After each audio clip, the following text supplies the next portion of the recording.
Hello, good evening, and welcome to our radio.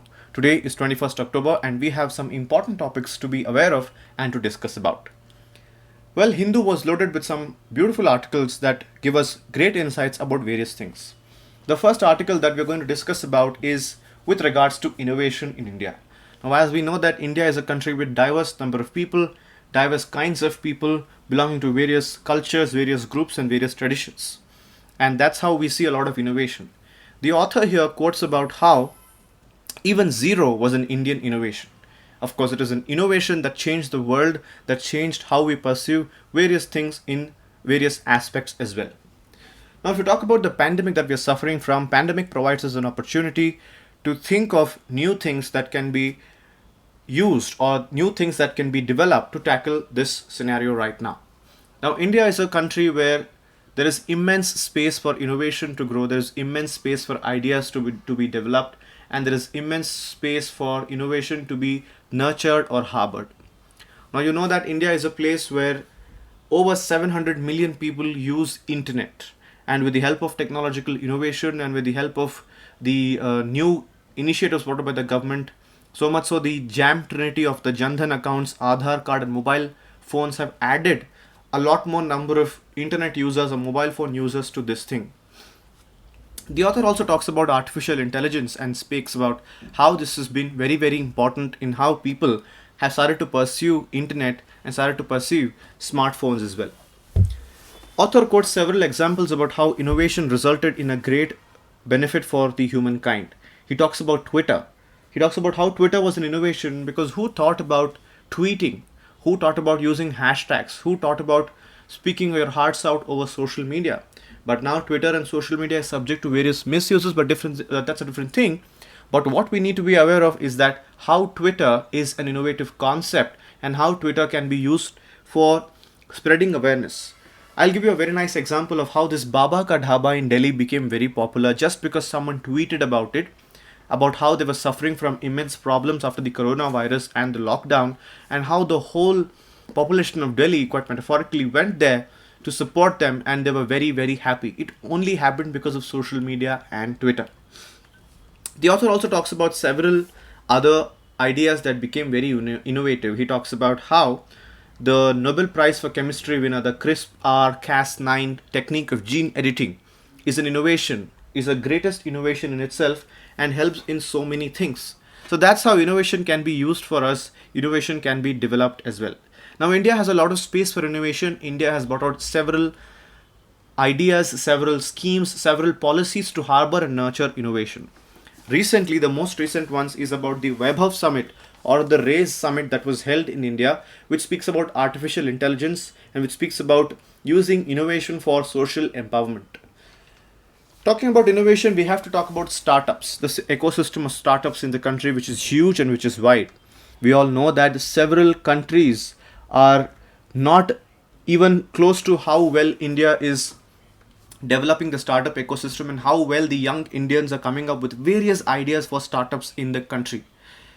India, hence, is one of the fastest growing economies in the world. Of course, it's facing its own problems, but then India will reach there sooner or later. So we know several initiatives like Digital India, Make in India, Atmanirbhar Bharat that speak about making innovation a reality in the country. And several services or several schemes in the form of incentivizing scheme, in the form of insurance or security has been bought out. Like there is the Inspire scheme, there is the Aspire scheme, there is the Kiran scheme, there is Smart India Hackathon, there is Atal Innovation Mission, there is Impress scheme, there is Star scheme. There's so many of them that the government has brought out to make sure the innovation is harbored in the country. There are several startups that the author mentions that have been very, very useful, like the Yellow Services, there is Cure.ai. All these things are used in various platforms so that innovation is nurtured. He also talks about several policies that the government has brought out. He speaks about the National Mission on Interdisciplinary Cyber Physical Systems, which speaks about intelligence, artificial intelligence, Internet of Things, all coming together to develop a ecosystem of cyber physical systems that help us in growth. He also talks about how Reserve Bank of India and SEBI undertook the regulatory sandbox approach to develop systems, payment or settlement systems that can be used for the better facilitation of payments in the country. Now, this regulatory sandbox was so innovative that if people fail here, it's not a problem. But if it works, it will definitely be taken forward. Then, of course, you also know that there are several cloud services that have been made use of by several regulators in the country, like IRDAI, there is Coffee Board, there is RBI. They all, at one point in time, also use the cloud services. All in all, the author says that innovation is an idea, innovation is a concept that needs to be nurtured. And innovation can help us build a better future through contributing in health, through contributing in education, through contributing in economic development, to protecting diversity, to bringing in ideas like virtual reality, artificial intelligence, innovation of things, so on and so forth. If you're innovative enough, you need to harbor the idea and it will be made use of somewhere or the other. Well, that's about something more detailed or something more not so common. But here, let us discuss in the next article something very, very common, something we are all facing. We are all facing a pandemic. And we all know that India has suffered immense losses because of pandemic. And India is moving towards becoming the number one country in the world with the maximum number of cases to beat USA as well. India has suffered from many issues during the lockdown, the migrant crisis, the falling of the economy, the non-compensation for the states, the loss of economy, so many problems. But I think the biggest problem is how India has lost most of its people who are its basic social capital that we had, or human capital that we had. We have lost immense number of people, and we know that over 1 lakh fatalities have occurred due to the COVID-19 pandemic. Now, in this article, author mentions about several things that can be undertaken to make sure that we don't lose people anymore. We do not have COVID-19 fatalities anymore. So what are these ideas that the author talks about? How can we take it into consideration? There are 9 points that I would like to point out here which tell us how we can make use of these things to protect people from dying. First thing is that we need to treat COVID-19 as a health issue, is a public health emergency, and not as a law and order problem. That's the most important thing. We cannot let the law and order agencies take the step ahead, but we should allow the health professionals and health agencies to take the step ahead to make sure what they're doing is right. Second thing is we have to stop spreading lies. We don't have to depend on WhatsApp for our news. We don't have to believe everything that comes on WhatsApp. For example, eat kalonji and coronavirus will get cleared, or any other facts like this can cause coronavirus, this is what is misused, this is how it's being misused, this is a conspiracy, this is fake, that is this. Let us understand that coronavirus does exist and people are dying because of that, and we can stop this psychosis in people's mind when we stop spreading lies about it. It's a thing that can be dealt with, it's a thing that can be dealt with in the right manner, and if you are not taking care of yourself in the right manner, then you are bound to lose your life, is what we are trying to spread here. Let us understand that the cure of coronavirus is not with WhatsApp. It's with your steps that you take and how willful you are to get back, to bounce back, even if you are tested positive for COVID-19. And this brings us to the next point of awareness programs. The government should move forward by using awareness programs, move away from social media and take mainstream media for their usage, provide handouts to people, give advertisements, not just rely on caller tunes that will cause irritation more than awareness in people's heads, and you have to make sure every strata of the society is reached. And after this, there should be a public awareness survey that should be conducted to make sure or to analyze how people have perceived this survey, how people have perceived this idea of coronavirus, and what is the steps that they are going to take and how are they acting on it. That is the next point. Then the next point, the fifth point, is the government has to set targets. This is the amount of cases we are going to tackle at this point in time. This is the amount of deaths we are going to tackle at this point in time. This is the places we are going to take care of at certain stage. All these things are the targets that the government should set for itself rather than working blindly without any idea. The author also talks about in his 6th point about using telemedicine. Telemedicine is a very good option because if someone is fearful of going to a hospital when he's not having all the symptoms of COVID-19, he can use telemedicine to contact a doctor and to find a solution to his problem, get medication on telemedicine aspect as such. So here, a lot of people are not getting their other problems also treated simply because they are scared that they might catch COVID-19 or this is not the right time for them to get themselves treated. And this is causing other major health issues. Hence, telemedicine should be made use of, or how we have online apps where doctors are on video call with us, they're telling us solutions to the problem.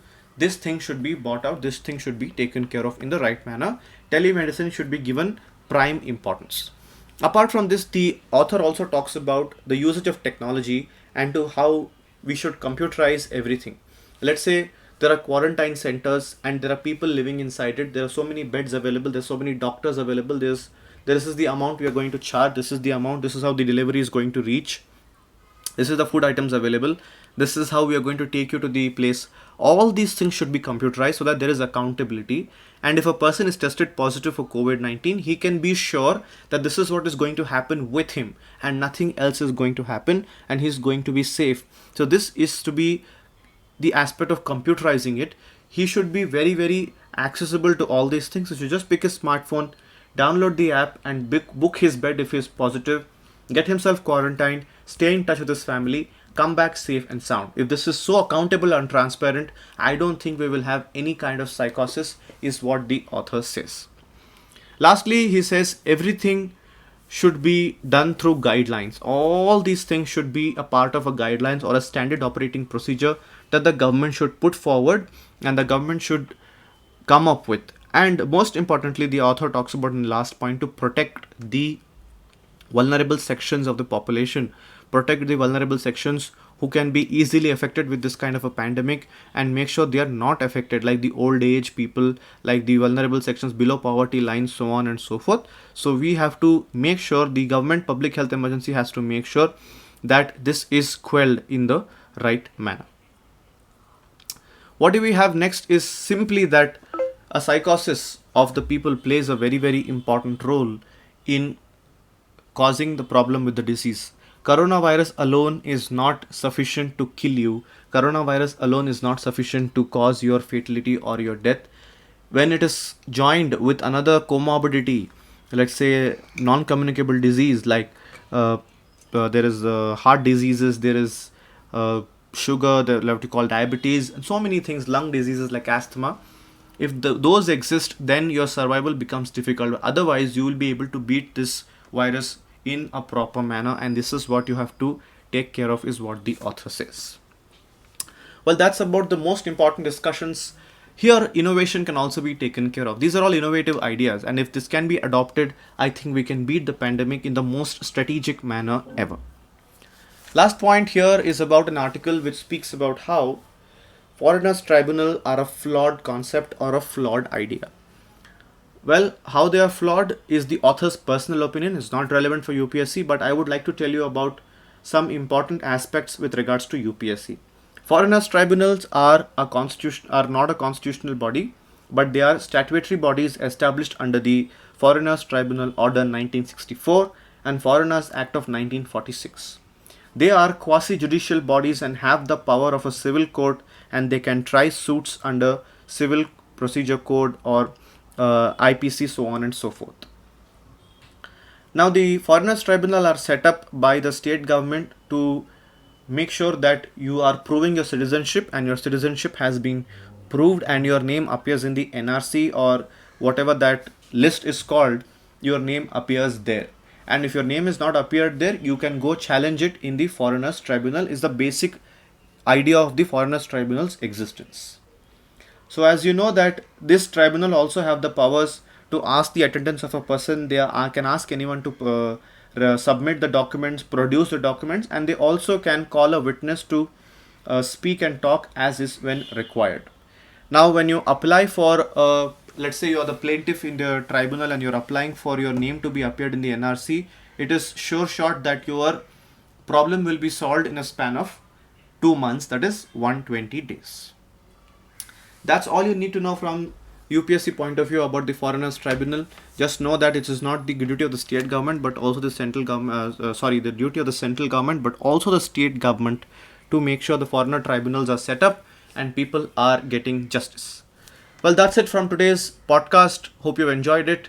Write to me in the comment section about what you felt and what more ideas can you give as a UPSC aspirant or a person in general to tackle COVID-19 pandemic and to harbor innovation. Until next time, take care. Bye bye.